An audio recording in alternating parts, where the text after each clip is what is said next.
Okie dokie. So as I said, today we're going to just be covering some residual poses. We're going to do some twisting poses, some lying down poses, and some core focused poses.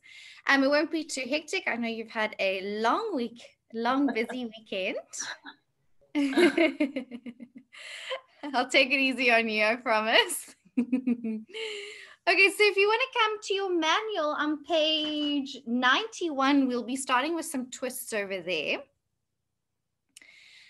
And with just some gentle twists, these will be in your pose review. So we'll be covering 3 different twists that you'll be doing for your final assessment. The first one I'm going to show you isn't in the manual, but we're going to just sit with our legs crossed and do a seated twist. So the main component when we're twisting is that we want to lengthen through the spine. Okay, we don't want to twist with a rounded back because you can feel it's a little bit sticky, you can't move. And we also don't want to twist with a very arched back. You want to imagine your spine like this nice long column that you're revolving around. Okay, and as we've seen before in your other twists, the hips do move with the twist. So if the one knee slides forwards of the other knee, that's also fine. Okay.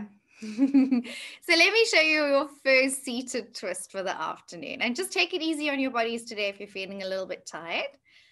Okay, so basically we'll be sitting with the legs crossed in Sukhasana, our easy cross-legged pose. Okie dokie. And we'll take left hand over onto right knee, sitting up nice and tall. And a lovely instruction to give with twisting, and something quite interesting to play with. If you turn your head first, it actually restricts your twist, weirdly enough. Okay, so you can feel that as well. If you think of turning through your hips, your tummy, then your ribs, then your shoulders, and lastly turn your head to look back, so you're almost spiraling from the base upwards, you'll notice you actually get a deeper, more effective twist. Okay, and then lastly, your backhand. You don't want to slouch back on this hand, but rather be pushing up onto the fingertips to keep that sense of length through the spine. Okay, so we're not rounding, but that we're keeping the chest nice and open. And your shoulder blades, when we twist, draw lightly together and down. Okay, so let's come to seated with your legs crossed in an easy cross-legged position. All right, place your hands into your knees, and for a moment, just make sure you're sitting up nice and tall. And take your right hand over to your left knee. And let's just attempt turning the head first and feeling the difference. So if you turn your head first and then turn, you might feel that you'll get less of a twist. It's very subtle, but something interesting to explore. Come back to center. And now don't turn your head. Turn through your abdominals. Sit a bit taller. Don't turn your head. Turn through your ribs and your shoulders. Sit a little bit taller. And then twist as deep as you can through your torso. And then lastly, turn your head to gaze back. And notice then if you're able to get a deeper twist. Also, don't look down. Keep your gaze horizontal, so kind of just level. And lengthen through the spine. Beautiful. Nice twist there, everyone. Release, come to center, and then go to the other side. So taking your left hand over to your right knee. Be on your fingertips of your backhand to help you sit up nice and tall. And then spiral from the base of the spine. Turn through the ribs, the shoulders, turning your head only last to gaze back over your back shoulder. Lift your chest. Broaden across your collarbones, and your shoulder blades are drawing lightly down and together behind you. That's it. And release to come to center. All right, so that'll be the first twist we do in our pose review. All right, nice, easy twist. And it's always a lovely way to kind of warm up the spine in a warm up. Also a lovely way to cool down and use that as a wind down. So a lovely, accessible seated twist. Karen. Okay, now you answered my question right there. You called it a seated twist. Would it be called that? Absolutely, seated twist. So earlier on, we've done the standing twist. We did in high lunge and low lunge and chair. These are now your seated twists. That particular one? Yes, yes. And you just couldn't call it easy seated twist. It's not in your manual. We're going to look at a few more complex twists now.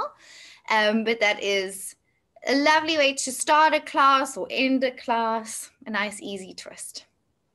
Thank you. Any other questions? Could you feel the difference when you turn your head first? How it kind of stops you. Interesting, hey? And when you think of turning from the base and spiraling upwards, how you can get a deeper, more effective twist, which is quite cool. I found turning fast also really deepened it, because I felt like, okay, I've reached my limit, turn head, and then all of a sudden I was a bit further than what I thought was my limit. Yeah, it's really interesting. It's like one of those little subtle fun things to explore in our bodies and with yoga, one of those nifty tricks. Okay, so that is your seated cross-legged twist. Okay, I'm going to move on to the next one, which is in your pose review. And next weekend, I'm going to come back to a couple of these other poses that we're skipping along the way, that onto your pose review that we're just going to have fun with and look at some bigger, harder poses like birds of paradise and lotus and those kind of things that maybe you're waiting to explore. I promise I will touch on them next Saturday when I see you for more residual poses. Okay. So on page 92, you'll find Ardha Matsyendrasana, half King of the Fishes pose. I'll also call it one-legged crossed seated twist. So you'll see there in the pictures, it's kind of like your bottom leg is bent, your top leg is crossed over, and we're turning and hooking the one arm. So what do you think this would be a good prep pose for now that we've got a hook of your elbow on your outer thigh? Yes, Cherise. Side crow. Yes. So these are the kind of shapes you would explore for doing twisted arm balances and twisted poses where you have a hook of getting your elbow on your outer thigh. So we can teach it that way. I'm also going to give you another arm version as well that sometimes feels a little bit more comfortable because it depends on how much space and what feels comfortable for you in these twists. Okay. So I'll demo for you first, and then we'll explore it all together and let me know if you have any questions. Okay. So for Ardha Matsyendrasana, one-legged cross-seated twist, I'm going to bring my bottom knee to the center of the pelvis. Okay. And then my other leg crosses on top. So be aware the legs aren't like Gomukhasana cow face pose where your feet are tucked to the sides of your hips. Your foot that crosses over here, the sole of your foot is firmly planted on the mat with your toes pointing forwards. Okay, so this knee is closer towards your chest. Okay, so that's the difference in the legs from Gomukhasana cow face pose, where that foot would normally just be kind of flat and relaxed to the side. This time, it's placed firmly and that knee is coming up towards you rather than dropping down as a hip opener. Okay, so a little bit of a difference there. Okie dokie. If this was really uncomfortable to sit like this, with the bottom leg straight is a more accessible version. Say now if your hips were tight or it just felt simply uncomfortable for knees, you could also just modify having this bottom leg straight out in front of you and it's a lot easier. Okay. But we'll work towards the full shape, having the bottom leg bent. So I'm going to reach up through the top arm and creating a little bit of length and space feels really nice. You've got two options. So we saw the hook, but you can also wrap your elbow, like the crook of your elbow, around the front of your shin and knee. So a lot of people actually prefer this version. So you can see here how my forearm is kind of hugging my outer thigh. And when I do this, it's actually easier to sit up nice and straight. It gives you a little bit more space. Where the hook, you can see I have to kind of come forwards to get that hook, is a little bit more compressive. And then I have to really work to lift and lengthen through the spine. So feel both of those options. It's really nice to offer it in a class, unless you're teaching a hook for a specific reason, like if you're teaching crow pose, then you want everyone to get that hook, because later on, hey Zani, like we were chatting about that hook just now, that's the hook we really want to teach for getting into poses like side crow. You can actually get into side crow from here as well if you want to get fancy. Okay. And then once again, be on the fingertips of the backhand, whichever arm version of choice. If you've done the hook, be mindful that this hand isn't just kind of like flopping, but if you've got a nice active straight palm, chest is lifting. Sometimes people call that like a stop sign. And chest is lifting, collarbones are open, watching that the shoulders aren't rolling forwards. Okay, so let's come in together. You can start with your legs seated out in front of you. And let's cross the right thigh over the left thigh, bringing your foot to your outer left thigh. Okay, and then quite nice to sit on your left bum cheek to give you space. And then you can use that to fold your bottom leg in. So that's quite a nice way to get into it, unless you just whack your legs into that position. Okay, so your right foot now, your right leg's on top. Your right foot is firmly planted on the ground. And just sit up tall and hug your right knee towards your chest. So you can feel it's a lot more compressive than the last twist. Your thigh is hugging right up towards you. Reach your left arm up to the ceiling. Now the golden rule with twist is we always turn to the top leg or the front leg. So in this case, we're going to twist to the right and try both. Wrap your elbow around the thigh and sit up nice and tall. You can feel that gives you quite a lot of space, should feel quite nice. And then reach that left arm up again, keep the length, and then try the hooked version as well, of hooking your elbow to your outer thigh. And then if you're doing that, nice flat palm, fingertips reaching up. Sit up nice and tall. Again, turn from your waist, then turn through the shoulders, then lastly turn your gaze to look back. Lift your chest and bring your shoulder blades gently together and down. Don't look down, gaze is horizontal. Be aware of what's happening in your shoulders, drawing down away from ears. Yes, that looks nice, everyone. And if the hook feels uncomfortable, then you use that elbow wrap. Okay, and slowly release and unwind. And like Trudy's gone into a little bit of a bind. If you were teaching a class where you were bringing in binds, say now something like a bird of paradise or a twisted bird of paradise, this would be relevant for. You could bring in binds here as well, which is fun, which we'll explore a little bit more next weekend. Okay, try that on the other side. So take your left leg over the right. Fold your bottom leg underneath you. Okay, and then make sure your top foot, the left foot is pointing forwards and your foot is firmly planted on the mat. Then inhale your right arm up, and we always twist to the front leg, the top leg. And take your twist to the left, and you choose which version feels best for you, either the hooked arm or the wrapped elbow. Notice the differences. The wrapped elbow offers a little bit more space. The hooked version is teaching a little bit more around hooking, a little bit more compressive, a little bit harder. Sit up tall, feel that twisting from the base upwards through the spine. Bring in the shoulder blades lightly together and down. Good, and then slowly unwind. Well done, that looks great. So that will be the second twist we do in your pose review. It's on your list. So we'll be doing that in your final assessment. Okay. Any questions around Ardha, Matsi, and Drasthana? Caroline.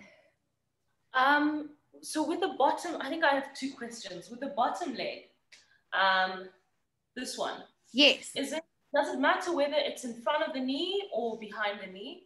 So, I mean, it depends on your proportions. Like if your legs are a little bit longer, it might be different. If I was going to be super fussy and pedantic in our younger style, toes in line with the front knee.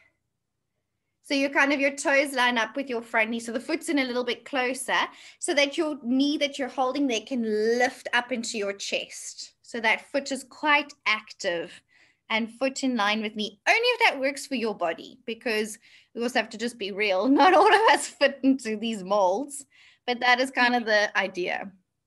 So you can just you can just offer that as a... Exactly. On outer thigh, and then you'll just notice certain body types, they wrap in super closely and tightly, where other body types need a little bit more space in the hips or the thighs or the knees, and it's also totally cool. You get all the same benefits of the pose. At the end, it's almost like a little bit of a look thing, but that's the thing. Toes kind of line up with that knee. Okay, and then I just want to check another thing. Does this, let's say the hip of this leg, does it have to be down, or can good it question? Really good question. And you know, some poses it works so much better with it up, and I think we also have to allow that. So Caroline, your bum is not completely lifted up so that your pelvis is tipping skew, because remember we're twisting now, so we want to be fairly upright. So I would say bum is still down, but if you feel like a little bit of a lift, like for me, my bum cheek isn't heavy on the floor. It's quite light, but I haven't lifted it so much that I've tipped my pelvis. So, but yes, still grounded. Okay, thank you. Okay, keeping the pelvis level. And that's a great thing I'd like to just touch on now with these shapes of legs. There's another forward bend, which we do when we do getting which sequence it is now. I think it's when we do the forward bend sequence, when we do a forward fold and your one knee is bent. So this is a great time just to feel the difference. It's called Marichiasana. We can also do this as a twist. In this one, Caroline, the bum is off the floor. And we can do that as the forward fold and a twist. And because of this leg position, the bum is pretty much off the floor. So there, it feels great with the bum on the floor. And I always wondered why I could never hold my foot because my bum was on the mat. So when this leg is bent up like this and we go into a forward fold, we allow the bum to lift here. Okay, and the twist. But because the leg is crossed over, you'll actually feel it's easier to keep the bum cheek grounded. So it's actually a really valid question, and you'll feel the difference in the bum in those two poses. Cool. All right, any other, Zani, you have a question? Yeah, it's about the foot that's supposed to be on the ground. I'm noticing that mine wants to lift. So, yeah, I can either keep my foot on the ground and then my bum doesn't touch the floor, or I can sit and then this foot wants to start lifting. I don't know if you can see it, but then this one isn't. So then I can force it onto the floor, but like then I'm sort of pressing into this foot. It's almost like I'm using muscle power to... So if I wanted it all, Zani, I would say sit your bum on a block and then your foot and your bum would be grounded. That would be like if I pedantically needed your foot to be on the floor. But because the foot makes no real difference in the overall purpose of the pose, which is to twist, I'd say if your foot is up a little bit, Zani, that is cool. If your bum is a little bit lighter, that is also fine. Hug that knee to your chest and just sit up straight. We want to just be able to lengthen. And that's more important than having the foot flat on the floor. And you'll be twisting the other way. So just get a feel for that. But if your foot doesn't come completely flat, because sometimes there's a bit of ankle flexibility there too, it's not a drama. Okay. So there aren't any muscles that I'm supposed to strengthen there or something that would... No, it might just be that that's just the way the foot is. That's just the way your ankles are. Okay. Doesn't make any difference to the overall twist. So we've also got to weigh up when we get to things like this. Okay, what is the purpose of the pose? Okay, the purpose of the pose is to twist. In order to twist, we want to have a lengthened long spine. So that's more important than a fancy foot position. If your foot goes there, cool. If it doesn't, fine, because that's how your body moves, and that's the yoga. It's figuring out how your body is in the pose. Because sometimes now Zani trying to fix her foot on the floor makes her then have to compromise the twist. And then we go, okay, why are we doing that? So it's always a really nice thing if you're ever faced as a teacher or as a student, okay, you know, with these little things. What is the purpose of the pose? Why am I doing the pose? What is most important? And then you kind of weigh up, okay, foot, not so important. Okay, thanks, Zani. Any other questions around our Ardha Matsyendrasana one-legged crossed over seated twist? We'll discuss some lotus versions for you Ashtangis next weekend. Hey, Eileen. I know. Okay, we're going to discuss a whole bunch of interesting things. Okay, so if you guys are happy, I'm going to move on to the last twist that is in your review. Okay, just while we have the time. On page 95. On page 95, you'll see Parivrita Janu Sirsasana. Okay, revolved head of the knee pose.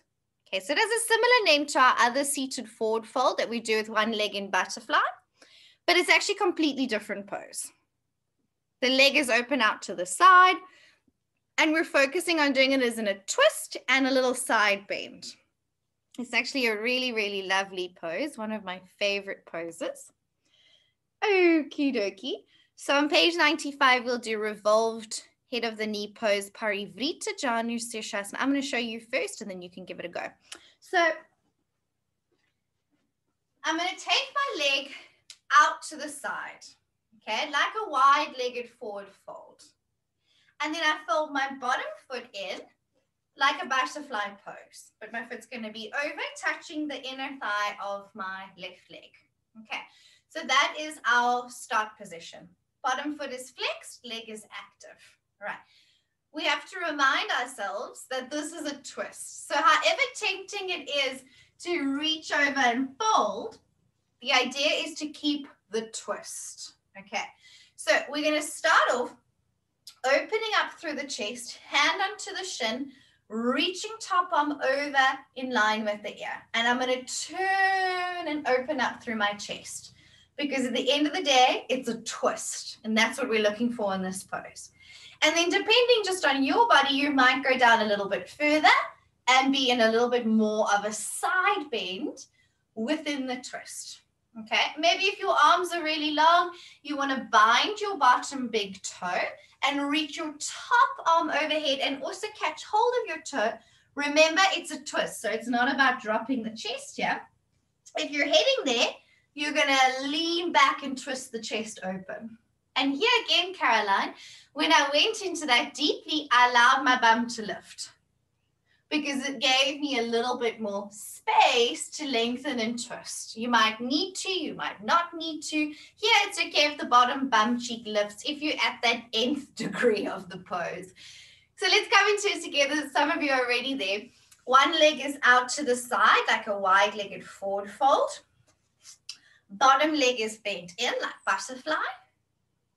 Take your hand onto your shin. Twist your chest open and reach your top arm overhead. Now, this top arm isn't relaxed and bent. Along the way, it's a strong, straight, active top arm. So top arm is straight. And then slowly, maybe you move down a little bit deeper. But now remember to twist. So lean there, shoulders back, and twist chest open. And if you're going further, then maybe you bind the big toe. Feel if the bum lifts, it's going to give you a bit more space. It's fine. Twist the shoulders open. Yes. And your bottom palm is facing to the floor like side angle pose. So most of us are going to be here in the pose. Okay. Coming back upright, you can just place your hands behind you and then switch the legs to the other side. Okay. And then come into your revolved head of the knee pose on the other side. Now come have a little look. Top arm is straight overhead. So Karen, turn your palm to the floor. Arm is straight. Zani, top arm is straight. Twist your chest open. Twist, twist, twist, twist. Remember, it's about twisting here. Yes, nice. And bum can lift a little bit because it offers space. That's cool. Nice, everyone. Okay, a nice big stretch for the legs. Can you feel how a delicious stretch it is for the sides of your body? And then Renelle, just watch that your bottom knee, your right knee there can drop down a little bit. Yeah, so don't let that bum lift too much that thigh lifts off the mat. That's it, Renelle. Karen, palm facing down of your top arm. Yes. Zani, take that arm over in line with your ear a little bit more. Yes, that's it. Okay. Isn't that such a nice pose? And release and come up. Well done. So lots of fun things you can explore in that shape. How's that feel? Any questions? It felt a lot nicer than I thought it would. When I saw that picture, I thought this was going to be awful, but it was actually really, really nice. So it really gets that lovely QL stretch, that low back muscle here on the side, your quadratus lumborum, and it's such a satisfying stretch. It's such a nice stretch. It's my favorite. Caroline. Very pedantic question, but how many degrees does the straight leg, like how? Caroline, you can take it super wide. So if you have that mobility, it can go like wide out to the side. But those that may be a little bit tighter, maybe more like 45 degrees. For you, I'd say take it wide. It's pretty much going to be like on the side of you. Pretty much like your wide-legged forward bend, how wide your legs are there, but just with one leg folded in. And as long as that feels comfortable in your pelvis, it can go super wide. Cool. Trudy. I just want to find out, what is your neck doing? Because I don't know, it sort of felt like I was pulling or sort of forcing it to do something. Yeah, absolutely. Yeah.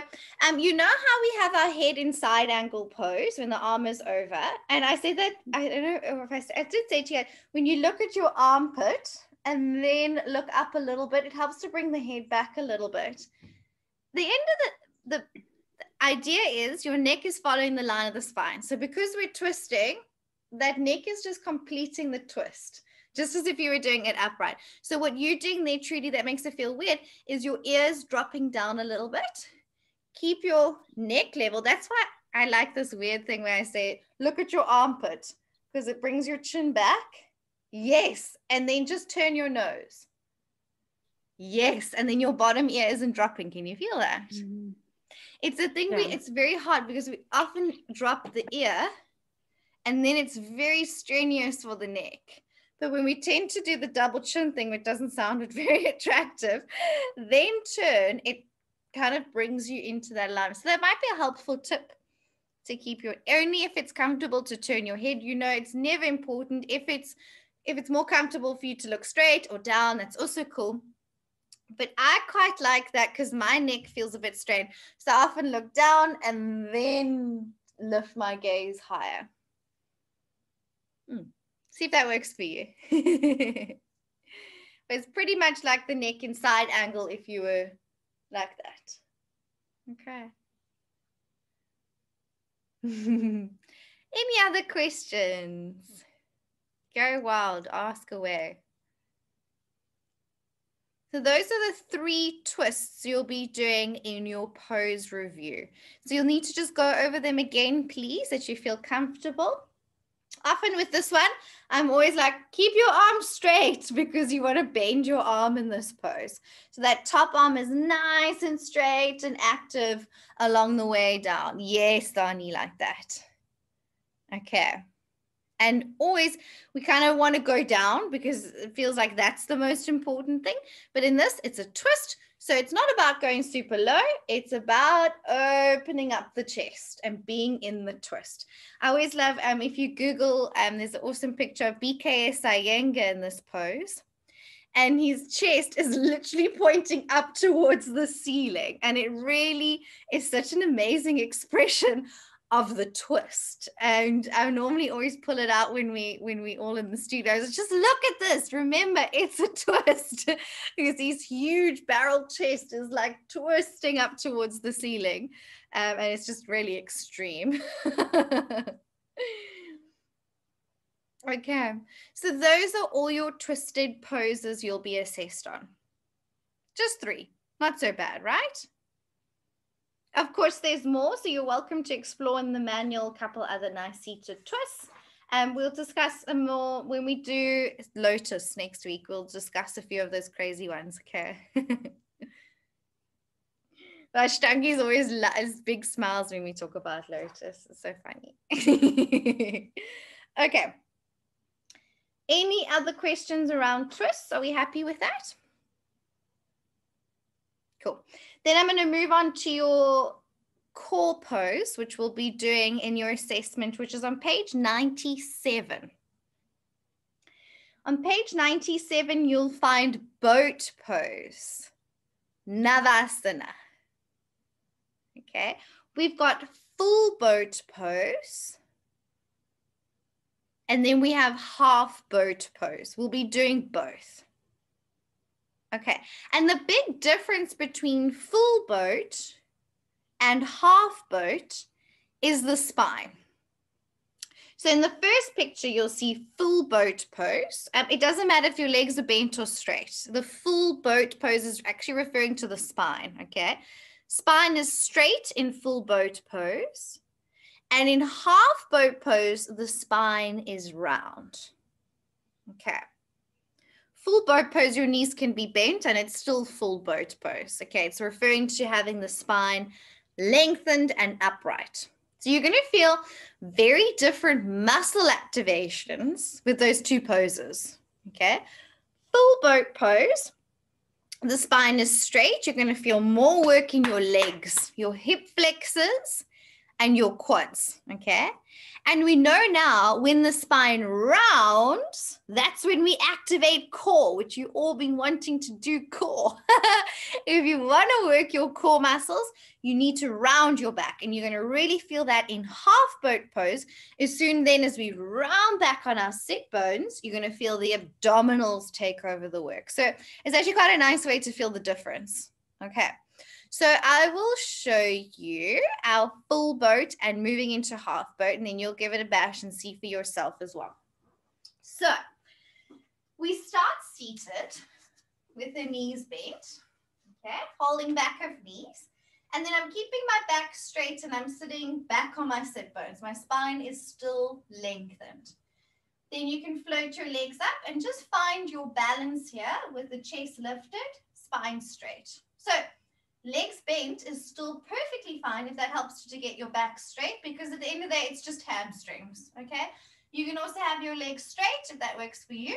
And then arms come out parallel, palms facing thighs, and my chest is lifted, my back is straight, so the muscles working here are my hip flexors and quads. So I want you to feel that difference. Chest is lifted, I'm kind of looking towards my toes. That will be your full boat pose, okay? Then for half boat pose, the difference is I'm going to round my back, okay? So I'm not on my sit bones quite as much, more on the back of the pelvis, okay? My back is rounded. My back doesn't round very much, so I'm not the best demo for round back. And then from here, often you'll feel now, legs straight will actually feel better, and I'm rounding my back, so it's using my tummy muscles a lot more. And what you want to feel there, in the picture is very low. You can go that low if you want to, but toes in line with nose, if you can. Okay, so you can go from full boat pose and then round the back into half boat, and then back into full boat and round the back for half boat. And I want you to feel the muscles, how they switch. Okay, switch from hip flexors in full boat and core in half boat, because the back is round. So seated, hands behind your knees. Sit up straight. So let's work full boat, straight back. Sit back on your sit bones a little. Float your legs up one at a time or together. And just take a moment to sit with your spine straight and your chest lifted. Your knees can be straight, your knees can be bent. Depends on your hamstring, what feels accessible. Okay. Bring your arms out to the sides so that they're parallel to your thighs and parallel to the floor. And then you're balancing there. What muscles are working? Legs. Can you feel it? It's all on your legs. Take a little breather if you want. Quite tiring. Okay. So that's how we work hip flexors. Good. Good strength work. Now if you want to work more core, hold the back of your knees, but this time round your back as much as possible. Then float your legs up, round your back. So you've got your bum scooped underneath you, hollowing out your back. And then float your legs up, straighten your legs away, and then almost curl back so that your lower back is coming closer to the floor. Toes in line with nose. Arms are still parallel to one another. Gaze is looking forwards. Can you feel now your back is round? What muscles are working? Yeah, the core. Now pull up into full boat, straight back, and then round down into half boat. So they're quite a fun one to combine, those two. Back up into full, and then round your back into half boat. Feel the difference? And then come back up and release. Well done. There's a little bit of core work on your Sunday afternoon. So I can see you all felt the difference there. So if I want to work core, you need to teach half boat pose. If you're teaching something like crow, where you want to get this back round and abdominal muscles working, do the rounded version. That's how we make core work properly. That's how the core kicks in at its fullest, is with a round back. Zama?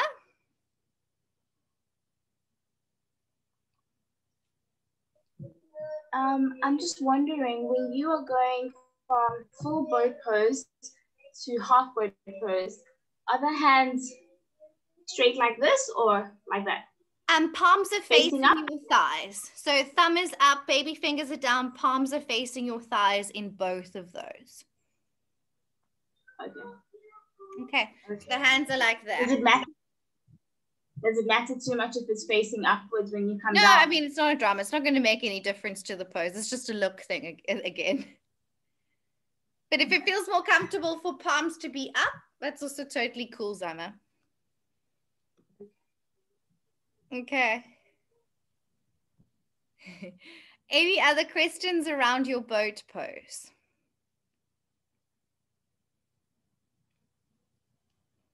Nice, Carmel. Zani? Sorry for asking so many questions. She's always... I can certainly feel my hip flexors working on the full boat. Yes. But then when I'm coming down to the half boat, I'm not sure if I'm feeling my core. Where are you supposed to feel your core? Like, are you supposed to feel the upper abdominals just below the diaphragm? Are you supposed to feel it lower? And so it kind of depends how low you go. So you will feel it. It's like just your six-pack tummy muscles just in the middle of your belly are going to feel worked. If it feels like it's hard to access that, Zani, hold the back of your knees while you're in it. Get a little bit more round. It's also because of the shape of your back. You round in your upper back easily, but like me, not so much in the lower back. So try and get a little bit more rounded. Tuck your tailbone underneath you. Hollow out your lower back. Round, round, round. And then balance there. You will feel tummy muscles work. Yeah, I think I'm rounding my shoulders forward instead of rounding my lower back. Yeah. Correct. Yeah. I don't know how to round my lower back. I know. Like for me, give me back bends and not anything with a round back because it doesn't round. Sometimes what I do to really get into, I hold the back of my knees and get as round as I can, and then I'm like, okay, I'm going to try hold that round, and that helps you just to get that scoop of your tailbone underneath you. It is tricky. The more you do it, the easier it gets. Cool. And the more your core will work there. I don't want to do it a lot, but I guess I know. It's not huge fun. But everyone always wants to work core and wants our core to work in all these poses. This is the pose where your core works. because your back is now rounded. Those rectus abdominis, those six-pack muscles kick in because that's their job in poses like this. Okay. and a few others, of course. All right, so we'll just be doing half boat and full boat in your assessment. There are some other cool lying down core exercises you can do on the next page where you can lever your legs so you load your abdominal muscles by the weight of your legs. And then for me, Zani, that works my lower tummy muscles more. So there's also fun ones to play with. Okay, I want to get through all the poses in your assessment today. Are there any other questions around boat pose before we continue?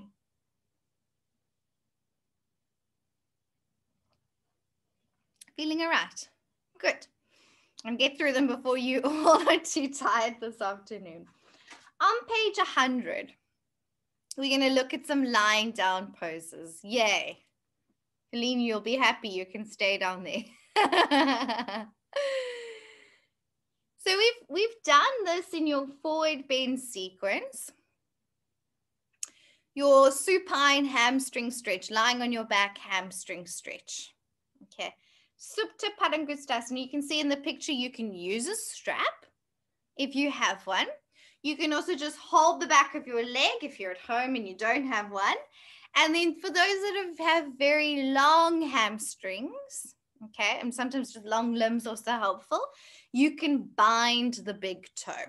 Okay, so if I was teaching poses where, say now you were moving into side plank and you wanted to bind your toe and take it out to the side, like in side plank with the leg in the air, I would maybe just say, don't use the strap. I want you to bind your big toe and work for this. Or maybe we'd use the strap first and then do it again, binding the big toe. So binds are sometimes useful. Even if you can't quite reach, you just keep the knee a little bit bent to teach the action of the bind. Okay. So if you want to use a strap, you are more than welcome to. We've done this quite a few times, and I'll show you very quickly. Not that you really need to see, but just I want to show you the shoulders if you go into binds, because that is a little bit of a thing. So, of course, you can use your strap. Sometimes also nice to just use the full length of your strap, and then you can actually hold with both hands, which feels quite nice. Okay, or you can rest your elbows down. Or you can just hold with the one arm. So all of that is okay. Then if you're binding, okay, what you don't want is can you see how my shoulder's like lifting off the floor here? That's what we don't want with binds. You want to keep that shoulder relaxed on the floor. So maybe the knee has to bend in order for that your shoulder stays on the mat. Your arm is in the socket, that you're not like yanking your arm out the socket to straighten your leg. And you'll see that when you do, like your Ashtangis will know when you do this pose standing up, your Tita Hasta Padangustasana. So you want to keep that arm in the socket if you're binding, and not like this. I mean, you're tempted to hold the toe. Okay, then we can open the leg out to the side. When it goes to the side, it doesn't go to the floor that our hips kind of turn and roll with the leg. It opens out to the side, so external rotation from the hip, and then lifts up towards the ear. Okay, and that's where we want to bring the leg.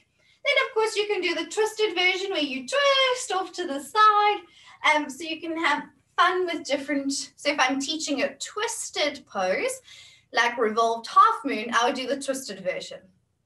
If I'm teaching a forward bend thing like splits, I would teach the straight version.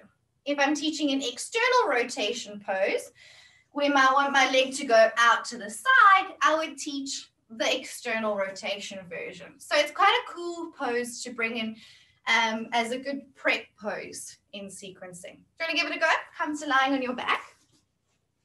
One more thing I want to mention there is your pelvis. You want to keep your hips level, that you're not trying to lift your foot so close towards you that your hips are shortening. So your top leg that lifts, that hip isn't lifting to the waist, but that your hip bones stay level. Okay. So with a strap, without a strap, or with a bind, come into your Supta Padangustasana. Right leg into the strap. So if you're working with a strap, it's also quite cool. If it's on the ball of your foot, it really stretches the muscles, okay? Because you're pulling the toes back. If you're working with a strap, you could feel this. If you pop it on the heel of your foot, it kind of pulls that leg into the socket and gives quite a nice feeling of working. Say now you're still stretching muscles, but it feels like you're pulling the bones more into the hip, which is also quite a nice sensation. But most of all, we're doing it for the stretch. So on the ball of the foot is our classic position. Okay, but just, I don't know, I like that kind of thing. All right, now check that your right hip hasn't lifted up towards your right waist and rib. Keep your hip bones level, okay?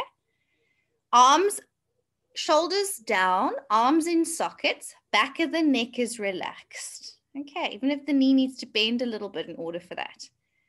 Bottom leg is straight, pressing that thigh down so bottom foot is active, toes flexed up to the ceiling. Okay, now open your leg out to the side. So we externally rotate the hip and now lift it up towards your right ear. So it's out and then up. Yes, because eventually you want to hold that foot in your hand. So it's not about going away from you. It's about lifting closer up towards your head and your ear. And then a fun cheat here is to take your left foot to the corner of the left side of the mat. And that also helps to keep your hips more level, which is quite fun. The hips will lift a little bit because natural hip position, right? But we're not trying to roll so that the whole pelvis is tipped to the side. Come back to center. And then swap arms to hold your strap or your foot in your left hand and then take your leg across the midline of your body into a twist to the left side. And then if your left arm is straight out in line with the shoulder, it's basically revolved half moon pose lying on your back. And like Sasha was looking at that twisting sequence, we would prep with poses like this. Foot twists. Okay. Gently come back up to center. And then release and change legs. Left leg comes up into the strap or the bind or holding the leg. Keep your pelvis level and shoulders down on the mat. No tension in the neck. Bottom leg is strong, straight, and active. Good. And then open that leg out to the side, external rotation version. And lift it up towards the left ear. And then coming back up to center and then changing hands. So holding with the right hand, draw your leg across the body into a twist, bringing the left arm out in line with your left shoulder.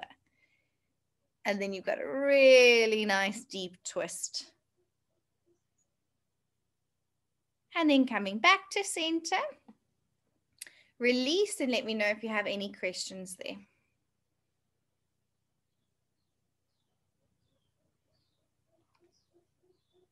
Zama?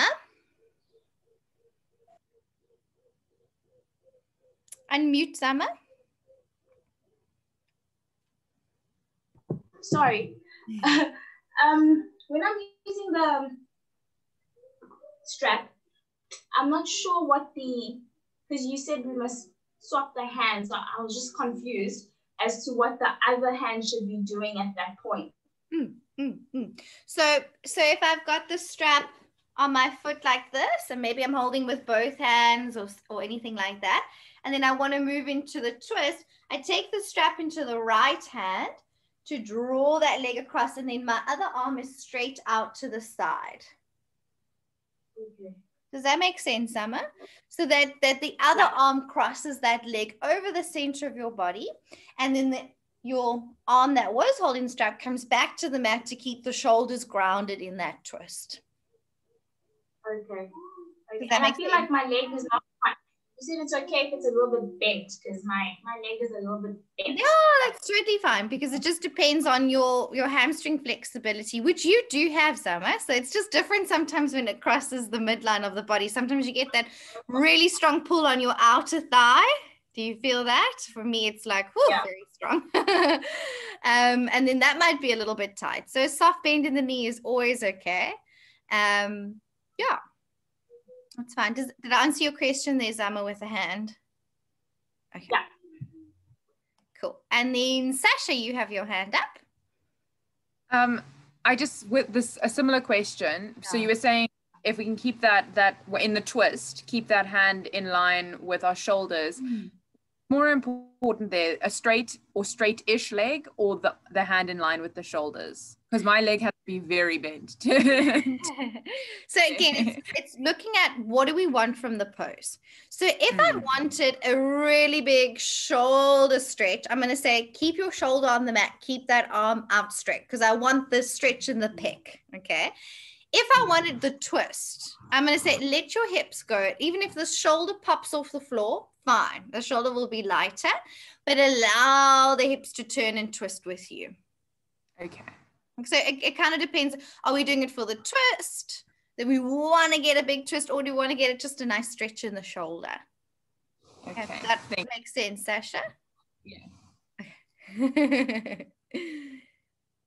In your assessment, we'll just do the straight version and opening the leg out to the side. But just so that you know, if you're sequencing for something like twists, that's often a really nice place to bring in a lying down twist. It's always nice to feel the pose lying down, then seated, then standing, and move towards your peak pose. I really like that formula of sequencing. Okay. Any other questions around your supine hamstring stretch? Quite straightforward. It's a nice way to start classes as well, especially if you're doing something quite hamstring intensive or just teaching beginners. All yoga is hamstring intensive, and a nice way just to kind of warm up their hamstrings before getting going. Okay. Yeah, I just want to make a statement. Yes. When you said we must widen our legs just a little bit, take the straight down, that actually gave me quite a nice hip flexor stretch actually on that side, which was weird. I didn't expect it, but it was nice. It's really nice. So when you open the leg out to the side to take your bottom leg off a bit, so you're a bit more like open. Yeah. It helps to keep a strange. little bit more level. And it's nice for the hip flexors getting that stretch. You feel your hip flexors in a few interesting places. Hey, Zani. But essentially you are doing like a bit of a split. So, I mean, completely relevant. Cool. Anything else with your lying down hamstring stretch? All good with that? Yeah, we're all good. I just wanted to say that we do also do this posture in Ashtanga, but the bottom leg, the foot is pointed and not flexed. Cool. And that's awesome. I think whatever serves the purpose of the pose, that's cool. I like it flexed because it often translates to like a standing version, and you can imagine standing on the foot, but pointed bottom foot is also great. Yeah, flexed feels stronger actually. And I can put my, what's the bottom of my leg flat on the ground. So that's quite nice. That's rare because most of us in the pose, and you may have seen it when you did your hamstring testing, your bottom thigh doesn't quite touch the floor, the back of your thigh. But we know Caroline's got those extra flexy legs and knees. So that's cool. Interesting, hey? Yeah, I guess whatever feels good for you. And it's good, I think, especially for you flexy ones, is to feel stronger in the pose is always good. Whatever you need to do to feel strength in the pose is great. All right. And then pretty much the last pose I have to teach you for your assessment, so you guys are right there now, is happy baby pose. What an amazing, nice one.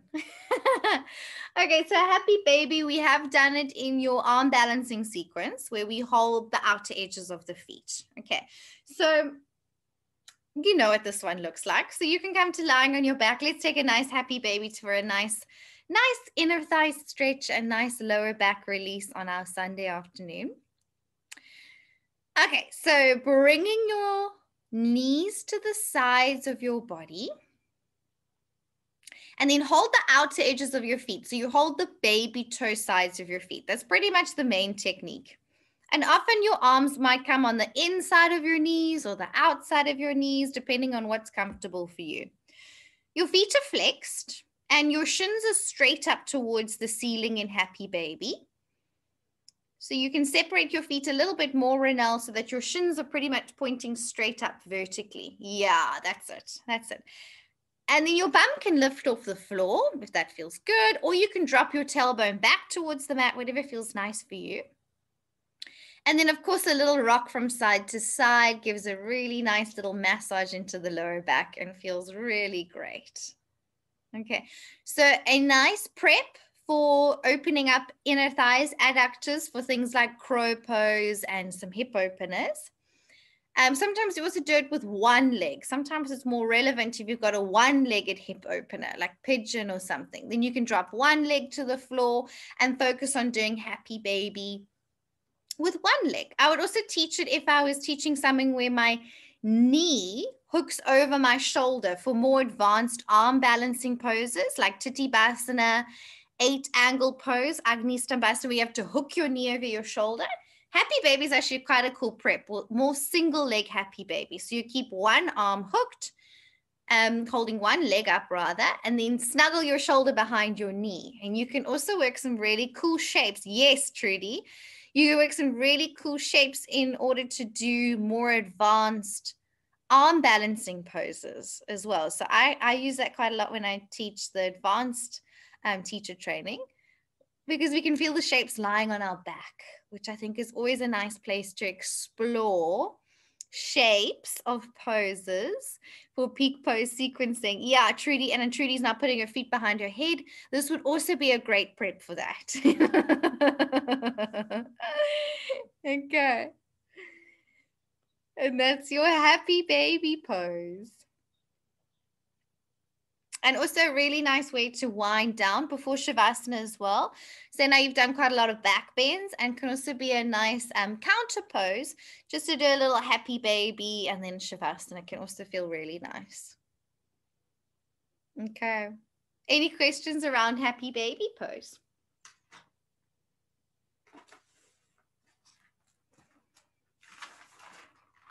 All right. So now that you've learned all the poses that are in your assessment, okay, so you guys pretty much had a great run through this weekend of doing all the poses. Are there any poses you want me to cover with you in more detail? Is there anything you're feeling a little bit unsure about that we can chat about now? Cherise?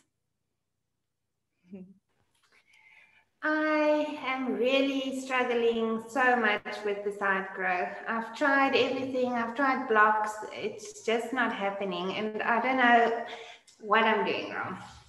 So I thought this would be a topic of discussion. It always is. Every course is like, side grow. So everything you're feeling now, Cherise, is completely normal. Okay. So let's look at all the components, because you're not the only one. This is something I wanted to chat about as well.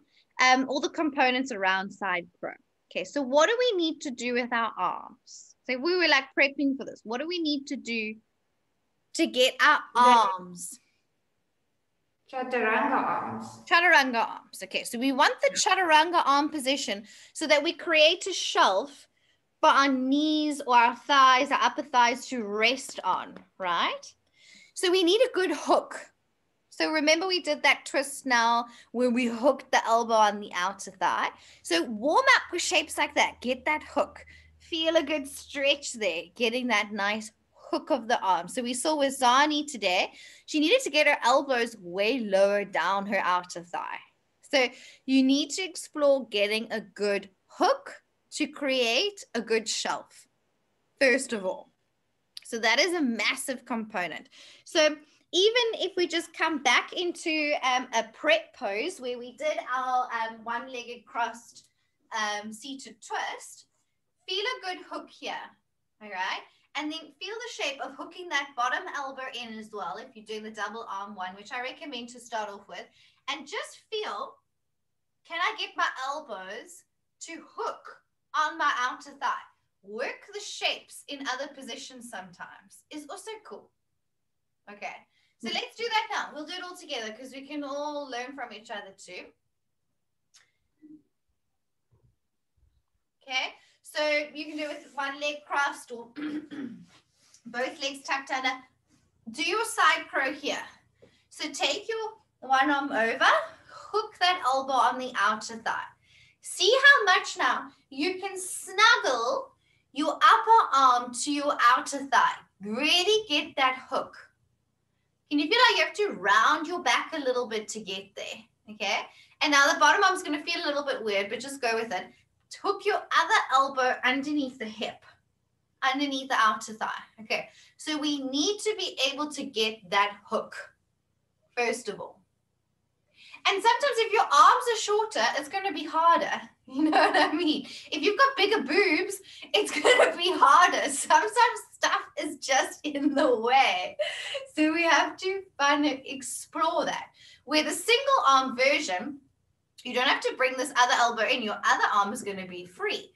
So that's why for some of us, that actually gives you more space. So it's also sometimes why I teach you both to explore both options. It's a bit more strength required, but gives you more space. Where the double arm is, you just got to really get your elbows in the right place and lean. Okay. So that is something you need to really check in with, that you're getting enough of a hook. Okay. Oh, wow. Charisse just did it. There we are. So she obviously wasn't hooking enough. Yay, Charisse. Okay, it's not normally such a quick fix.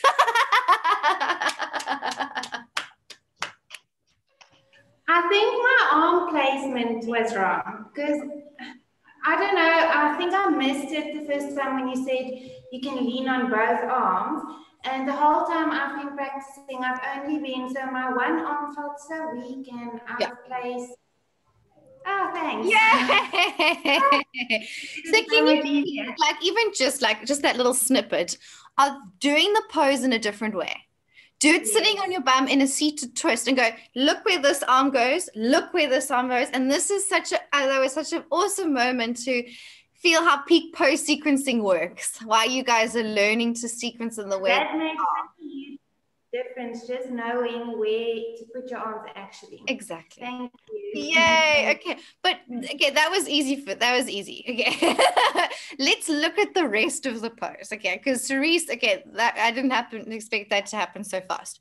Because there's a lot more. You might have the hook now, but now the next component is leaning forwards. Okay. Because now it's testing your strength, and it's getting into fear. And it's going to be working on your wrist, because now you're resting your whole body on your arms, and that's tough. So once we got the hook, we come into our little squat. Now we have to get used to leaning, and your nose is going to come really quite close towards the floor, right? So now you need to have that trust to lean forwards. Okay, and one other thing I see with you guys is you turn your head to the side. You actually look forwards, like your hands. Yes, Zani, that looks so much better. Now you need to bend your elbows, Zani, for more hook. Now stick your nose out like a tortoise. Now lean more forwards. Now your feet are starting to feel lighter. Let them wiggle away from you. Let your feet go away from you. Yes, look forwards, lean a little more. Yes, Zani, you're there. As soon as you have that first bit of lift off, everything will click. I needed that pillow close to my face. If it's not there, I'm not doing it. There we are. So Zani's now figured out it's scary to go that low. So when she has a pillow there, that helps her to lean more and go more forwards, which is the key to arm balancing always, is the more you lean, the more you lift. Okay, Zani, you got it there. Okay, Stasha. In that side crow, now when we did from the twist, the seated twist over, I managed to get one leg out behind me, which I've been trying to do for ages, and it just wasn't working. Yeah. But can you show us those other variations of side crow? Because I that's why it's such a cool way to actually get into that pose with your legs already crossed over like this. So it's quite cool. You can also come into it, Sasha, to play. You could also come into it from like a twisted lunge, okay? And then I can place my hands, my legs are already out at the back, and then I can lift off. So that's also quite a nice way to practice getting into it with your legs already scissored open, okay? But like we saw when Trudy did it, you've got to know which leg you're sending to the back, okay? So when you come in, Trudy, you can demo it again because I'm getting a bit squishy there now. When you go into the pose, your bottom leg, Sasha, the one that's hooked on your arm, must go to the side, okay? Just get that, and then you slowly float the top leg. Can you see, Trudy? So the bottom leg that's hooking on your arm is going to the side, and then you float your back leg away. And the reason why Trudy is staying there for so long is that she adjusted for the extra load of her back leg by leaning more forwards. So give it a go, Sasha. So you actually have to lean more when that leg goes back. Be prepared for that. I'd also noticed, sorry, go. Go for it. I had also noticed this because last time I couldn't get it right on the other side. And today it really felt like I could smell the floor. And that's the first time that I got it right the other side. Yes. So it was really like this close to the floor. You come so close to the floor. And that's you just got to embrace that. It doesn't feel like you should be that low, but you definitely go that low. So give it a go, Sasha. Should I come in from the low lunge or? Yeah, try. Because then you kind of launch yourself into it and you just go. Okay. So from a lunge, get a good hook. Place your hands. Now your back leg is already away, but your front arm needs to hook your outer front knee. Yes, yes, yes. Stick your nose out like a tortoise. Look forwards, lean forwards. Now you're already there, Sasha. So it's quite cool. You've already had to adjust for that back leg, and boom, she's up. Okay. How did that feel? That's loads of fun. Yeah, so I mean, I quite like when I teach that pose. I teach it from side crow, splitting legs, and then also just getting into it like that, because then you already got your back leg out, and you just have to lean. So it's quite fun. Yeah. Well done. Well done. Thank you. So what other poses can we use this time to chat about? Nice, Helene. Nice crow. Perfect. Perfect. Perfect. I still don't understand how this is easier than chaturanga. But I have to come lower. I struggle to get my arms into actual chaturanga. Yes. Yes. So Aline, you have the strength. I think it's now just it's extra load more forwards, because it's that lowering position. But there you got lower, and then you got lift off. So just remember, now we're playing with arm balancing, just scraping, but the bigger the arm balances get, the more you lean, the feet just get lighter. And that is, as a teacher as well, is something that you need to emphasize to your students. Like for me, I use funny stuff. Look forward, stick your head out like a tortoise. And the weight of your head is really heavy. So if you can get that load more forwards, the feet become lighter and get lower, as you say, Helene. Use that chaturanga shelf, which you felt beautifully there. Another thing I was seeing, just as a general thing, in your warrior threes, to keep your back leg strong and active. All right. So let me just see. Yeah. If someone is asking with the arm balances before I move on, if you don't get your feet up, I understand, because this is a process of building strength. I want one foot up in your crow. Okay. So if your crow's on, I want one foot up, because then I know you're just there. And if you practice like that over the next 2 weeks, most likely you're going to get it. Okay. And the side crows also think, did you see when Zani was doing it? I said to Zani in side crow, she's lent enough. She's actually there. She's in the pose. She actually needs to just let her feet shuffle a little bit away because you're less on them. And then all of a sudden in side crow, you actually just have to lift them because it's that last, I always say it's like a little fishtail flick. Eventually you're in the pose, you're leaning, you've got all the weight in your hands. You just have to go, whoops, and lift your feet. So work the shapes, get into the pose, be there on your hands, and then just feel the feet lighter, lighter, lighter, and it'll happen. Like you felt to Zani, even that little split second you've got, that's where it all unfolds. Is that split seconds becomes 2 split seconds becomes long holds. Because you felt where the sweet spot was.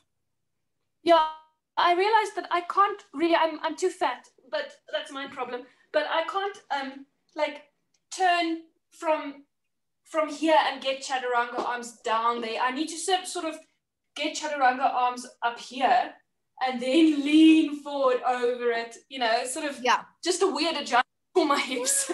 And then I've got the arms. But if I try to come down on the arms, like put my hands down first and then try the arms, I can't get it. Like that's a huge revelation you have. You get your chaturanga arms and then you just go like a little T-Rex. And yeah. Awesome. That's fantastic. I think that's really fun.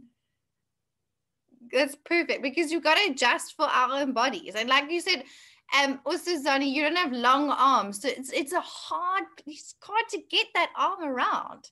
And you've figured out how to work with it. And that's perfect. It's a absolutely relevant thing. It's a massive pose. Anything else? Caroline, do you have something to share? Oh, no. I was trying to find a picture of, you said, you told us about Iyengar and I actually found one. Did you find one? Can you share it with me? Yeah, I'm just trying to find out where I saved it on my computer. Let me get it. I just love that photo of the revolved. Just good. Yeah. It's a good imprint to have in your mind, knowing that it's a twist. It's Janu Sushasana BKS Iyengar. It's fabulous. Let us know when you have it, Caroline. Cool. I'll do so. Zama, you've got your hand up. We can hear you still, I'm sure. I know you're typing to me. Yeah, my Wi-Fi is just going as nuts as my mind is right now. What's up, Zama? I don't know if it's I think I've been trying so hard with this whole crow thing. I'm starting to feel extreme pain on the one side of my shoulder. Yeah, so I'm just got a bruise now. Yeah, I can feel the pain when I get into the poses. So now I'm a bit concerned because I really want to get crow so badly. And side crow, I know I probably will have to I need a lot more practice with the strength. So I'm just wondering if I can at least just get 5 seconds up, that's still good enough. Is that okay? 100%, Zama. And you're already there. I saw today your poses are looking fantastic because you're right there in the pose. But now also because you've done it so much, your skin gets bruised. Often when I teach side crow with the legs opening, it bruises. So give it a day or two and then come back into it. Sometimes rest days, you actually feel stronger when you come back into it. Rather than pushing every day, you just get tired and feel weaker. We actually just give yourself a little bit of a break and then do it again, you'll feel stronger. So just pace yourself. Okay. I'm already happy with where you're at. I just made a bet with you and I'm holding you to it. I should have never made that bet to begin with. You're already there. Your shapes and poses are perfect. You're right there. It's gonna happen any second. I know it will. Okay. Anything else around those arm balances? Charisse, yes. I was just wondering, so next time we're going to do our pose reviews, we're obviously going to do handstand and headless handstand. Yeah. So what is the expectation for us there? Because I can't lift my feet off the wall yet, so will that be okay? Feet against the wall? So basically everything will run like you did this weekend. You'll just do those added twists I just taught you, the added call and the lying down poses. And at the end, after the arm balance, as Cherie said, you're going to do headless headstand and handstand, your version. Okay, so if you're walking your feet up the wall and holding the plank, perfect. If you're kicking up against the wall, that's where I'd love for you to be. I don't expect your feet to come off the wall at all. I know now you can kick up and get to the wall, so now I want you to do that, but you don't have to take your feet off the wall yet. This long-term stuff. We can't have these massive poses in such a short space of time. We just are where we are in each pose. So that's perfect, Therese. What we did yesterday with me is great. And you got up in handstand and headless headstand kicking up, and that's all I expect.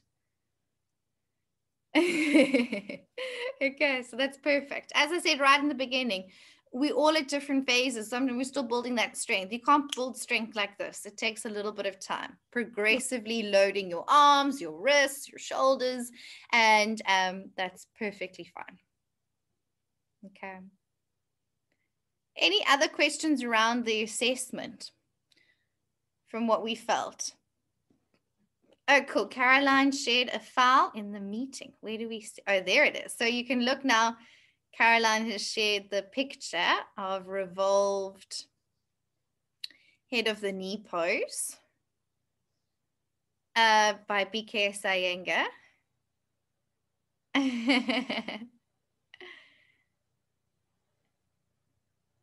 Can I maybe share it with everyone? Yes. Maybe on my side we can. Oh, okay, it won't let me do anything now. But you guys can have a look at that twist. Thanks for sharing that, Caroline. Let's save it to your phone now, or your phone or your device. Can you see in the bottom picture there how much he's twisted his chest up towards the ceiling? Of course, I don't expect you guys to do that. But I just want to show you that's the idea of the pose is a twist. I just love that picture. I cannot see the picture. Is it just me or? So Zama, just if you hit in the chat, Caroline has sent 2 images. Just hit download if you can with your Wi-Fi at the moment. I was trying to see if I could share it on my side, but it's not letting me because I'm recording or something. I'm not quite sure. Yeah, but if you download it, then it should be able to, you'll be able to maybe see it. Do you see it, Summer? No. So look in the chat. I'm also not seeing it. I'm wondering. Otherwise, we'll send it on WhatsApp later if it's not working for you all now. It's just for fun. Yeah, if you can share it on WhatsApp, I think. Yeah, we'll share it later on WhatsApp. Okay. Anything else you guys would like to chat about? Any other poses you feel that you want to go through again? I'm feeling after yesterday we went through the inversions again, the headless headstand and handstands, that you guys have all found a version good for you that you can work with over the next week to 2 weeks. Is there anything else you would like to chat about when it comes to headless headstand and handstand? Feeling a bit better about those. I feel quite happy with where you guys are at. Sani? Can we strengthen our headstand, the push down with dolphin pose?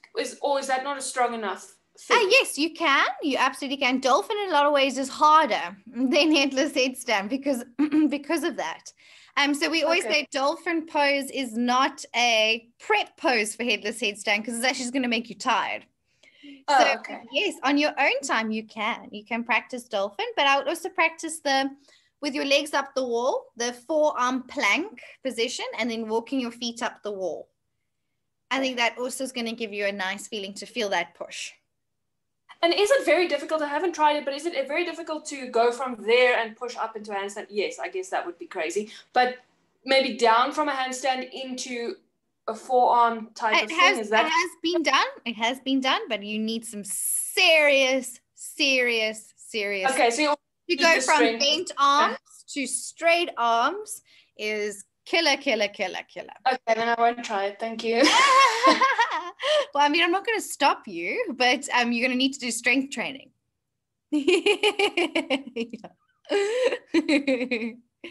But yeah, fun stuff. Okay, so we're feeling all right with all those bigger poses that are in your assessment. Anything else in the assessment you would like to run through and chat about now? Okay. Warrior 3, back legs, strong, straight, and in line with the hip. Okay, so really over the next 2 weeks, focus on those balancing poses. Warrior 3, back leg, and a lot of you tend to drop your chest. Okay, make sure to keep your chest active. So in Warrior 3, what you tend to do is when you're there, especially if you're doing prayer hands, is that you end up going down. So either this is what I see, or you're here and your chest is beautiful lifted, but your back leg is dropping. So you want to feel that back leg squeezing up at the back. Okay, so please video yourselves. I've given you all feedback, so you probably know exactly which one if you're doing one or the other. Video yourself and really work that, yes, Sashta, to not drop your chest in Warrior 3. It's almost like a feeling of being in a little bit of a back bend. Your shoulder blades are squeezing together, your chest is lifted. And then back leg strong, straight, and active. If you can, bring it in line with the hip because you all are capable. Okay. Trudy. I just wanted to find out, the back leg or the back foot, does it matter if it's pointed or flexed, or is it usually flexed? Whatever you want to do. Okay. For me, my favorite is a floint between the two. Yeah, okay. Because it gives a bit of that active flex feeling and also that reaching away that the point kind of gives you. So that is my favorite. But the flex sometimes is a nice indicator for you to know where what your hips are doing. So all of you keep your hips quite nice and level there. It's just getting that nice straight line. Okay. And then the half moon pose as well. Before I continue, Zama. No, you're about to mention it. I was about to ask about the half moon.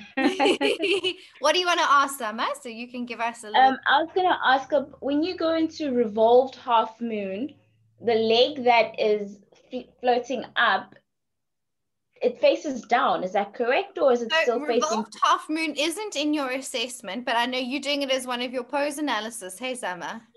Yes. So your back leg is like Warrior 3. Your hips are parallel. Mm-hmm. And then you're opening up. So Zama, I highly recommend, like Sasha saw the twist sequence on the website. You saw your forward bend sequence, the back bend sequence, the arm balance sequence. There's a fourth one there that you didn't have to watch, but go through that, Zama, and then you'll feel the progressions of getting into that revolved half moon pose. But the back leg is parallel like Warrior 3. Okay, no, because I did do the twist one. I did it as part of just my own fun, but I couldn't seem to keep my leg like Warrior 3. That's why I'm wondering. Hard. It's really hard. It's really hard. So you can have that back foot against the wall, and it's a really nice way to. Yeah, I could use it at the wall, but without the wall, it was a complete disaster. Yeah, it really is one of those really difficult poses. That's why we don't expect you to get. It's something you can explore and play with. Yeah, which is fun. Thanks, Emma. And then the revolved half moon normal one that you do in your assessment. Most of you have it, but remember that bottom hand placement to bring it forwards and a little bit out to the side so that you can lean back and open the chest is the key to that pose. All right. And then lastly, also focus on your dancer's pose to keep your chest nice and upright and kick that back leg up nice and high as possible within hamstrings and all sorts of things. Okay. So definitely focus on your twists, your big balances. And then overall, we're looking good. Just focus on the little bit of feedback that I've given all of you individually. And please send me pictures.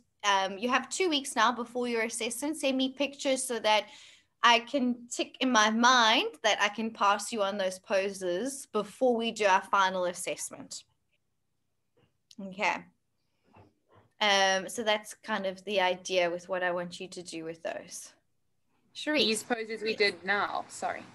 Sasha, yes, these poses you've done now are included. So please go through them again, the twists, the core, and the lying down poses. You guys all have the list. So I would, from now on, over the next few weeks, practice that list over and over and over. Video yourself. Make sure everything is where it needs to be. You all know where it should be, but you just have to kind of check. And then integrate the corrections you were given today, and then you should be good. Okay, and then send me pictures as well. If I've sent you corrections, send me pictures of those corrected poses. And then also if anything comes up and you're not sure, like, oh my God, my side crows, something's happened, I can't, send me pictures. I'm here to help you in the next 2 weeks to get all those poses to look perfect to pass your final assessment. Okay. Cherise? Sorry for all the questions. Ask away. Two questions. So my first one, I think on my assessment, I should also send you a picture of my half moon. But I'm not 100% sure now. You said the hand must be a little bit to the back. Yeah. So do you mind showing me the hand place? Of course. I know, because this is always a tricky thing. So do you want me to show you and then you can do it, Cherise? Yes. Okay, yes. So I'm going to show you from the front here. I come in from triangle, okay? My hand comes forwards, but then also just like, this is why I'm saying back. So it's not in line with my foot.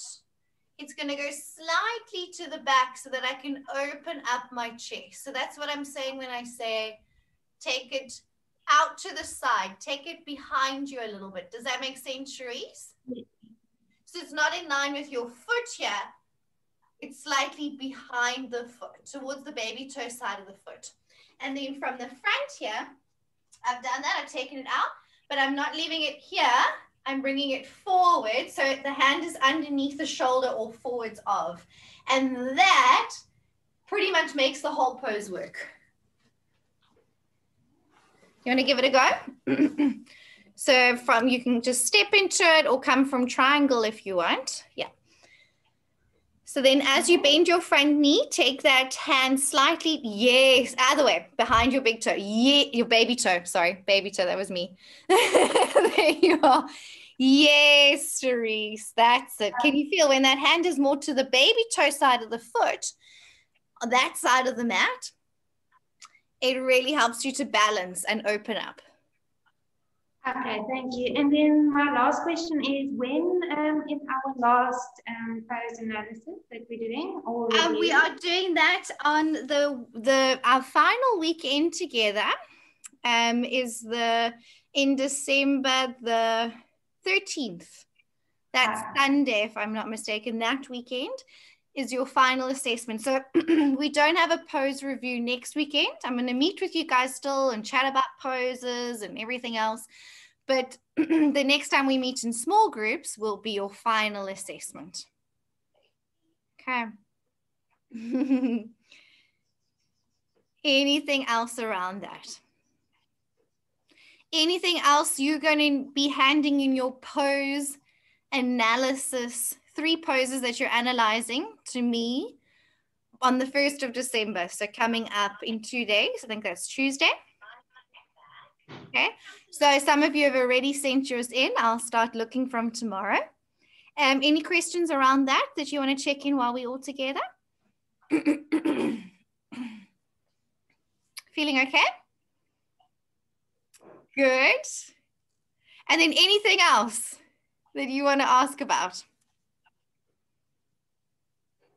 You'll be doing your sequencing with Taryn, so you're going to a lot of handing in, a lot of work to do on your own now to submit all that stuff with us. Okay. Laura, I've got a question with the pictures we need to send you for, with the feedback today.